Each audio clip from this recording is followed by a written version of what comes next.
Hey, Croc Nation. Don't forget to like, subscribe, and share the podcast to your friends. Visit our website, crocvip.com. We would love to hear your feedback. Welcome to the Croc Podcast. 10, 9, 8, 7, 6, 5, 4, 3, 2, 1. Here is your host, Dr. E. Hello, everyone. This is Dr. Tommy Anelli. I'm the president and founder of Citizens Reunited to Overcome Cancer. I am so delighted and humbled that you've joined us today. Today's podcast is very self-explanatory. If you have cancer and you're a survivor thriver, then you already know that cancer is a roller coaster. And we're going to talk a little bit about that tonight in your words, not in our words. The Croc podcast is basically for our survivor thrivers to try to make their survivorship journey smoother and their lives better, their quality of lives better, as well as up the care that you're receiving from your practitioners. Joining me, as always, is my co-host, Angel Santana, from his podcast, Have Faith, Let It Begin, which is a very inspirationally based and motivational podcast, which is a perfect bookend to the Croc podcast. Angel, welcome to this beautiful, beautiful summer Sunday. How are you doing? Everything is well. After going through a crazy things as parents do, children are sick, things break down. But you know what doesn't break down? Our heart and soul that we have here on Citizens Reunited to Overcome Cancer. If I may, got a little bit of marketing to do for us. Croc Nation, I want to make sure you're aware we are on a brand new format starting today. What does that mean? Well, you'll have to take a look at our YouTube channel because effective immediately, we are going to have video format now here at the Croc Podcast. And we want to thank those people from Riverside as we are now part of their family. And I would like to remind each and every one of you, you can now listen to our show when we decide to go live. We'll have a live format one day and you can do live chatting. So be on the lookout for what's coming up as the Croc Podcast gets right around the corner and home, right in your home territory. Angel, I appreciate that. I hope that the video doesn't show us dancing in the beginning to the music. Of course it's gonna. Come on. Oh my gosh. Well, everyone's going to have to watch that then, because I have to tell you, two older, what would you say, weight challenged individuals dancing to techno pop. That's certainly a draw. That should go viral, actually. Yeah.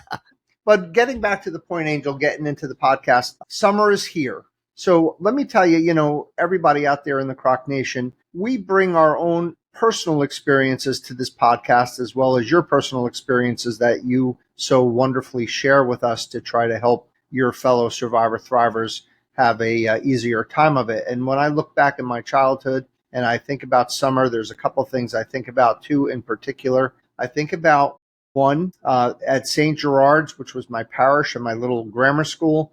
Every June, the carnival would come to town, and the carnival would have cotton candy and sausage and peppers and all of these rides. And there would be a little roller coaster, a mini roller coaster that I would love. And it sort of fostered my love of roller coasters. And of course, growing up, as an Italian American, going to Coney Island with my grandparents and Nathan's and the big steeplechase park and that beautiful, beautiful wooden roller coaster. I can't tell you the love I've had of roller coasters. I even joined an organization called the American Coasters Association, it's called ACE, ACE, American Coaster Enthusiasts. And I would go and try roller coasters all around the country. And what a spectacular thrill that was, as well as at the Jersey Shore, trying every summer getting on those roller coasters. But now, as an oncologist, a radiation oncologist for over 35 years, there are many expressions and phrases that our survivor thrivers share with me. But probably the number one, or at least in the top five, is their description of cancer as a roller coaster. And just as you crest, and if you're a real coaster enthusiast, you don't scream or yell out of fear, but you raise your arms as high as you can, and you really try to get it to be on the first car. You want to be the first person, because that's the scariest. And that it shows you what kind of a brave and coaster enthusiast you are. And for us, that word is pleasurable. But for the survivor thriver, as I said, it's terrifying. And when I walk into the clinic and I walk and see our patients, their terror or their description of the roller coaster, starts with their diagnosis, the fear of death, and then it goes to their prognosis. Are they going to die? It goes into their treatments, into the side effects of their treatments, and then particularly when everything is all said and done, the testing or the surveillance afterwards. You go from a high of an elation as you get the good news that your cancer is still gone, and then you go to a low if your scan isn't very favorable, and then you have a few weeks to months where everything is good and you start to forget about your cancer survivorship, and then it's time for more blood work and another scan, and it sort of is this vicious cycle. And Angel, for two individuals who have not had that experience of being a survivor thriver, we can never adequately feel or define what it is that these patients go through. The experience of them feeling that they're on this really roller coaster from hell. So what I decided to do today was take excerpts from two wonderful survivor thrivers and share the cancer roller coaster analogy in their own words rather than into our own words. So we've never met these two individuals, but I do want to give them credit and I do want to recognize them. One, his name is John Dable, Dabell. So anybody want to go check his blog out, that would be great. And then the second one is Bonnie Annis, Annis. These are two bloggers that talk about survivorship issues. I would strongly recommend that you give them a look at on the internet. Angel, I want to just share something with you. I really have a connection with this guy John because on the top of his blog, he has, his name is John Dable, and then he says hope punk, grit spreader, and force multiplier. Doesn't that sound like something that I would like come up with? So Absolutely. a hope punk, so he's clinging on to hope, but he's still a punk. A grit spreader, that means you're a survivor thriver, so you know how to grit your teeth and bear unbearable things. And a force multiplier, meaning take that force of your survivorship and your power and try to spread it as we try to do on the podcast. So this guy John and I really probably have to have a cup of coffee. We'll have to find out where he is. And then on the bottom of his blog, he said, as he starts to talk about the ultimate roller coaster ride, strap yourself in and hang on for this ride. So this is all the words from John, and I'm gonna quote him directly because, like I said, cancer is a roller coaster in your own words, right? So cancer has often been described as a wild roller coaster ride of emotions with plenty of ups, downs, twists, turns, and jolts. It's all of those things and more. It's a whole theme park of chills, spills, and thrills. Although, to be fair, there aren't too many of the latter, meaning too many thrills. Scream if you want to go faster? No thanks. Forget amusement park. Think Bemusement Park instead. This is the type of roller coaster that includes plenty of side-to-side motion and being tossed around and then suddenly coming to a halt on a loop and leaving you and your life dangling upside down. Expect glitches and ride malfunctions like when the CT scanner stops working midway through a scan, as if the anxiety isn't enough already, as well as medical mishaps and the odd misdiagnoses here and there. Riding a Russian spacecraft has been called the ultimate roller coaster ride back to Earth, and to be honest, this probably brings us much closer to what it feels like when we talk about cancer. It feels like you are plummeting from space at a rate of 755 feet per second. This is how my mind felt after I woke up in high dependency after a 15-hour operation to remove my first cancer. Not that I have ever been inside that Russian spacecraft, but your thoughts are racing and you feel at the mercy of your surroundings. But not every day is a spacecraft experience. Some days it can be like playing Scrabble with all the vowels missing. Sometimes it's like Twister, others like Jenga, and the rest of the week it's snakes and ladders. On top of that, there are no more get out of jail free cards left. There is no way you can ever prepare for what it feels like to be told you have cancer. There is nothing that prepares you for treatment and the horrible side effects. And if, like me, you are told that your cancer is incurable, then nothing or no one can prepare you to absorb that message without turning into a bubbling wreck. This is a lived experience that you go through and you learn on the job. You take some hefty punches and you go through the mill and through the ringer time and time again. Your emotional well-being takes a hammering. It's easy to give up when it gets like this, but that's not an option. You see, there is no quit button. We turn up and we keep playing no matter how scary it gets. Brace for impact. This will not be a smooth landing. So that was from the words of John, and I have to tell you, very profound. The second experience that I want to share is from Bonnie Annis, as I said, and this is an article from 2019, and it's called Cancer, the Ultimate Emotional Roller Coaster Ride. So I'm going to actually not read it in its entirety, but just take some excerpts. But as I watched my husband and grandchildren laugh with glee as the ride began its ascent, I felt an uneasy sensation in the pit of my stomach. I was reminded of how very much a roller coaster ride resembles the emotional turmoil breast cancer can take on a person. As treatment began, the uphill climb turned into a fast-paced downward spiral full of twists and turns. My emotions were all over the place. One minute I was afraid, the next I was bewildered. Sometimes I'd cry uncontrollably, wondering if I was ever going to reach the end. Just as I started to figure things out, the cancer ride would dramatically shift to the right or to the left, almost flinging me from the car. Breast cancer, though similar to a roller coaster ride, was anything but fun. Never have I experienced anything so challenging. The ups and downs of treatment nearly took my breath away. Even today, almost 5 years after being diagnosed with cancer, it feels like I'm still on that roller coaster. As I go to routine appointments, I feel that coaster car carrying me quickly up, and those old familiar feelings return. Whenever I'm waiting for test results, it feels as though I'm zooming downhill at breakneck speed, about to be hurtled toward oblivion. Sometimes when things have settled down and I have no appointments or tests in sight, I can take a deep breath and enjoy the ride. And when I do, I can even throw my hands in the air, feel the rush of wind in my hair, and smile a little. For the person facing a long-term cancer ride, the emotional roller coaster of cancer could be filled with twists and turns, ups and downs, and side-to-side motions. It can be a very uncertain time, and one may wonder when or if the ride will ever end.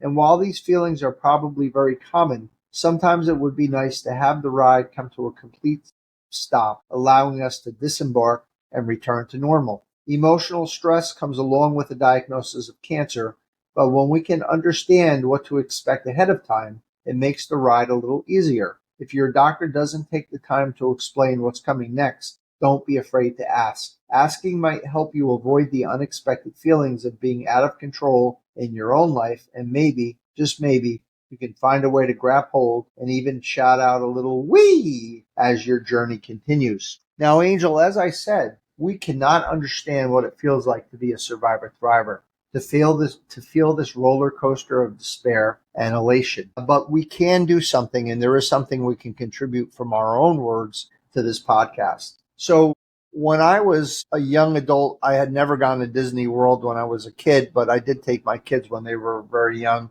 And of course, the first place I headed to was a ride called Space Mountain. Now, my friends were telling me about Space Mountain forever and ever and ever. And unfortunately, I never rode it as a kid. And up now, I guess 30 years later or whatever, they must have bigger and badder roller coasters than Space Mountain. But what made Space Mountain really cool and unusual was it was a roller coaster in absolute blackness. There were no lights. You couldn't see anything. And all you did was you get strapped into this car, and then all of a sudden off you go.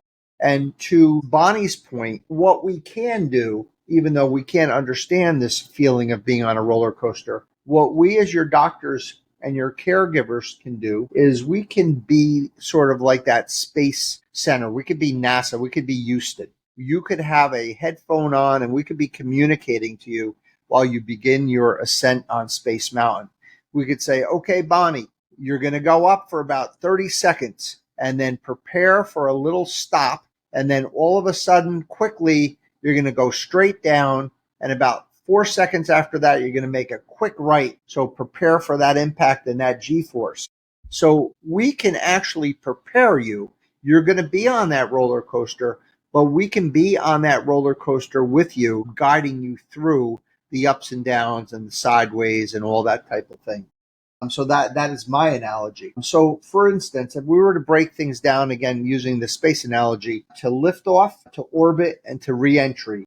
For your liftoff, this is where we could help you during your consultation when you first get your diagnosis of cancer. We could start developing a relationship with you so you feel comfortable.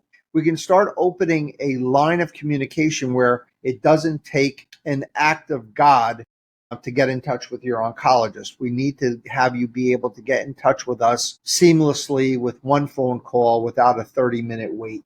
We also have to be very clear about your staging and your prognosis and your test results, not just telling you them, but showing you them, showing your x-rays, telling you about your blood tests. And then, as I said, this is the part where as you're going up and up and up and up and up and up and up and up, that roller coaster. Then we enter orbit. And now it's our job to get you through the treatments. And not only through your treatments, also through all the treatment-related side effects that you're going to get. So as you crest that top of that roller coaster, now all of a sudden the coaster starts going down at breakneck speed. And now you have us in your ear telling you about what to expect with the treatments and what to expect after the treatments. Now you're down the roller coaster and you're heading to the right. And you're about to go back up again when we now have what's called reentry. So the reentry part is maybe the hardest part because you've gotten through, you've kicked your cancer's ass, you are a survivor, you have no cancer, you're in a remission, but in a week you have to get an MRI of your brain, or you have to get a PET scan, or you have to get blood work, or you have to get a bone marrow biopsy. And then what will that show? Will that show that your small little respite, that small little break as your roller coaster gets to the top before it goes down? Is that all going to leave you and now all of a sudden you're back on that roller coaster? Well, no, that's our job, is to get you through the scans, to tell you what our expectations are of the studies. And when we get the results, to tell you whether we're worried or not worried and why, and actually explain it to you.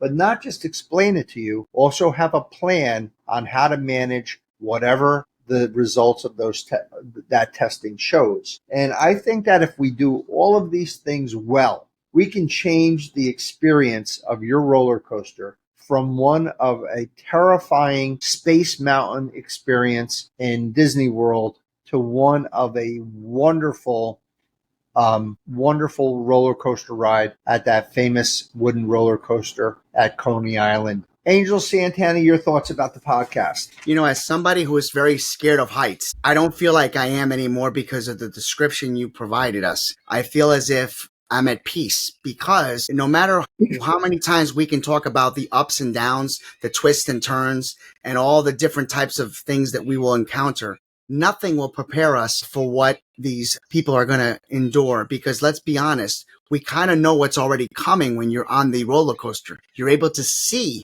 the roller coaster and the twists and turns. Unfortunately, they don't. But describing what they go through is enough for me to know that I'm no longer afraid of heights, because I know that there's nothing to fear.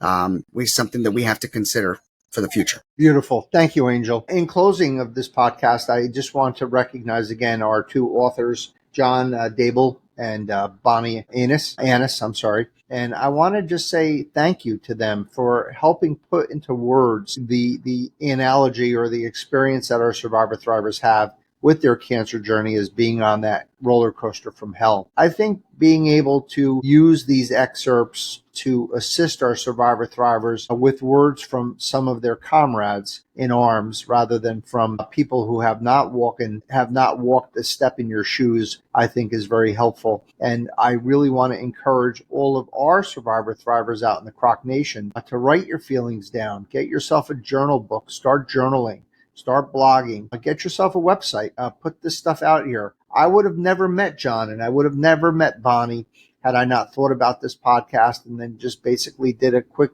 Google search and was fortunate enough to come up with these incredibly profound and wonderful words. So thank you all, John and Bonnie and everyone out there who blogs or who journals their experience to help others. And in conclusion and closing, we finish with our Croc blessing, as we always do, to wish all of our survivor thrivers not just a cancer journey where you're on a terrifying roller coaster, but rather that you're on one of those rides at the St. Gerard's Fair or a little festival, that little teacup where you sit in the teacup and the teacup kind of goes up and goes down in a very gentle and soft way, or one of those beautiful carousels. So in closing, on behalf of Angel, the board of directors, and myself, we wish you all a very long, healthy, happy, and cancer-free life. God bless you. God be with you. Peace. Hey, Croc Nation. Don't forget to like, subscribe, and share the podcast to your friends. Visit our website, crocvip.com. We would love to hear your feedback.